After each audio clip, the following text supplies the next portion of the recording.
Assalamu alaikum, everyone, and welcome back to The Explainer. Today, we are unpacking an ancient eschatological narrative of just absolutely epic proportions. This comes straight from Islamic traditions. We're going to be looking at a saga that involves a king of completely unparalleled power, an impenetrable wall forged from iron and molten copper, and a truly terrifying horde that's literally destined to consume the earth at the end of times. So we're talking about a narrative that bridges the deep, deep past right to the ultimate future. Now, it really makes you wonder, is this just an ancient story, or is it a hidden reality that is literally waiting to unfold? It's a question that hooks you right away, isn't it? Because the source material we're looking at today constantly blurs the lines between historical accounts and apocalyptic prophecy. We're tracing a timeline that kicks off roughly 5,000 years ago and stretches all the way to Judgment Day. It seriously challenges the boundaries of human perception, kind of forcing us to ask, is the world we see really all there is? Or are there massive world-ending realities just hidden right behind a divine veil? Okay, let's dive into this. Our source material starts with a genuinely chilling moment. Prophet Muhammad awoke one day, visibly distressed, and he issued this incredibly dire warning to his companions. To really illustrate the sheer terror of it, he actually formed a small circle with his thumb and index finger, showing them exactly how much of a terrifying ancient barrier had just been breached. You can imagine his companions were absolutely horrified. They asked if they'd be destroyed even with righteous people living among them, and the answer, ominously, was yes, if evil becomes prevalent. But, to really wrap our heads around this wall, we first have to figure out who actually built it. Section 1. Who was Zul-Qarnayn, the two-horned king? Let's take a look at the protagonist of this entire narrative. He's described as an incredibly just and insanely powerful king who ruled the earth around 5 millennia ago, and he was uniquely granted dominion over both the East and the West. Now, according to the source, Jewish scholars actually advised the Quraysh in Mecca to test Prophet Muhammad's prophethood by asking him about 3 specific mysteries, and one of those was the true identity of this very king. That whole exchange led directly to the revelation of Surah Al-Kahf in the Quran. And by the way, Zul-Qarnayn isn't actually his given name, it's a title. It basically translates to the two-horned one, or the one who reaches the 2 edges of the earth. He was a ruler who had immense worldly resources, but also profound spiritual wisdom. What the source finds really fascinating here is the total duality of his character. On one hand, you have unimaginable worldly power.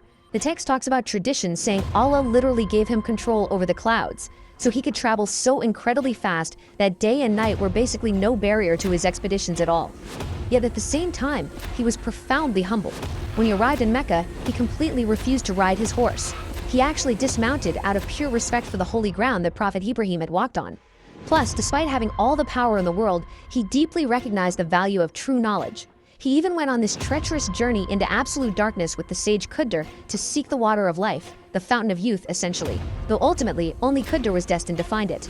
Section 2. The 3 epic journeys. Establishing justice. Let's move to and see how this builds. We are now going to follow his majestic, divinely guided expeditions right across the ancient world. So first up, he traveled to the far west, eventually reaching a place where the sun appeared to set in this murky, muddy spring. Here, he ran into a civilization and basically chose to punish the oppressors while rewarding the righteous. Right after that, he journeyed all the way to the extreme east, where he found a tribe completely exposed to the blazing sun, like no buildings, no trees for shelter whatsoever. And then finally, his third and absolutely most critical journey brought him to this intense region squeezed between 2 massive mountains. This is where he met a highly vulnerable tribe whose language was incredibly difficult to understand, and man, they were in desperate need of a savior. Section 3. Building the hidden wall, the hidden barrier. So, it was right there at these 2 mountains that this vulnerable tribe begged Zul-Qarnayn for protection. They were terrified of the corrupting, super destructive tribes of Ya'juj and Majuj, which you might know in English as Gog and Magog. To save them, he orchestrated this absolute feat of ancient engineering. Now, the tribe actually offered to pay him, but he completely refused any monetary reward, saying that what God had given him was already far better. Instead, he just asked for their physical labor. He ordered them to bring these massive blocks of iron to fill the huge gap between the mountains. Then, they blew fire onto the iron until it was glowing completely red hot. And for the final touch, he had them pour molten copper over the entire structure. That fused it into an incredibly smooth, literally impenetrable barrier that couldn't be scaled, couldn't be broken. But here is the terrifying daily reality this source describes. These chaotic tribes, who, by the way, are said to be descendants of Prophet Nuh, they didn't just give up. Not at all. Every single day, they relentlessly scrape and dig at this massive iron wall. Just as they are about to break through and finally see the sunlight, their leader tells them, okay, rest up, we'll finish tomorrow. But because they arrogantly fail to say, Inshallah, meaning, if God wills, the wall miraculously heals itself completely overnight. It is fully restored by morning, so literally, a single forgotten phrase traps them in this agonizing, endless cycle until the end of times. Section 4. The End Times Prophecy. Signs of Qiyamah. Alright, so we are now shifting from ancient history to an apocalyptic future. Because the source material makes it unequivocally clear, this wall is absolutely destined to break, and its shattering is one of the major precursors to Judgment Day, or Qiyamah. The narrative lists 10 cataclysmic signs of the end times. We're talking everything from a global smoke to the sun rising from the west. A huge part of this sequence is the emergence of the Dajjal, the false messiah. The text details that the Dajjal will spread global chaos and famine for 40 highly unusual days, where literally one day feels like a whole year, before he is ultimately tracked down and defeated by Prophet Isa, or Jesus, at the gate of Lud. And it is only after this massive victory that the tribes of Yajuj and Majuj finally break free. Now, what's really interesting about this is the unimaginable scale of this horde. The source describes them with these super bizarre physical traits. Some are as tall as trees, others have these massive ears. When they finally swarm out from behind the wall, they are going to consume absolutely every resource on Earth. Their numbers are so infinite that their very first wave will drink the entire Lake Tiberias perfectly dry. Seriously.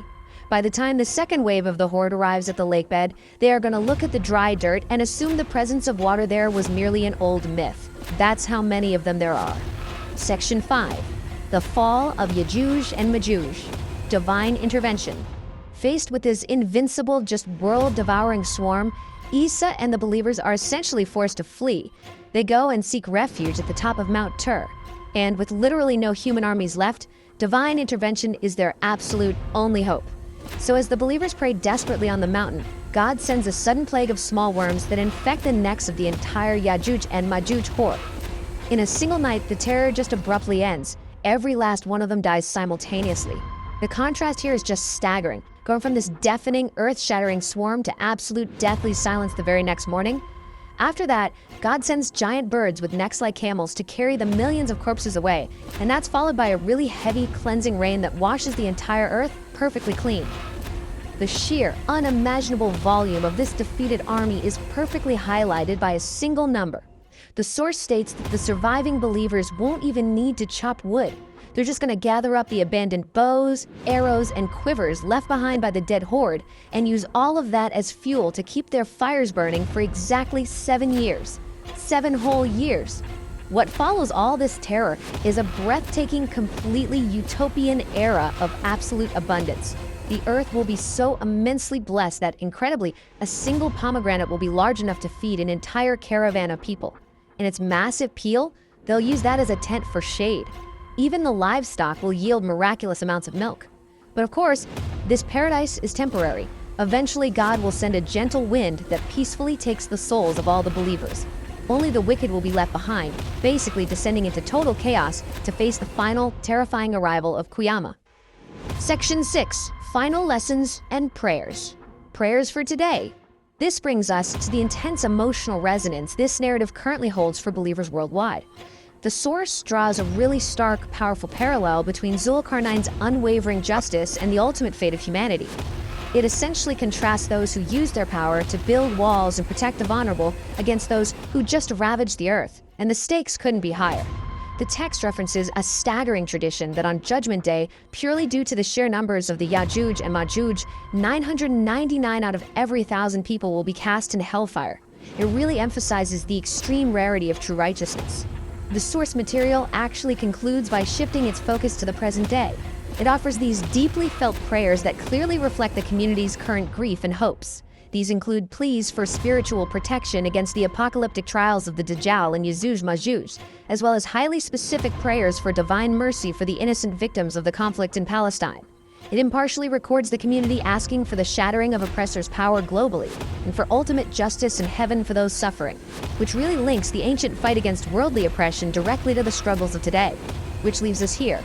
The text explicitly states that Zulkarnain's wall is hidden right now, not merely by uncharted geography, but by a divine veil placed over human eyes, much like how angels and spirits remain unseen to us. It really forces us to ask, if something so unimaginably massive is hidden from us today, what other realities exist just beyond our perception? Thank you so much for joining me for this explainer. Keep asking questions, keep looking beyond the surface, and I'll catch you next time.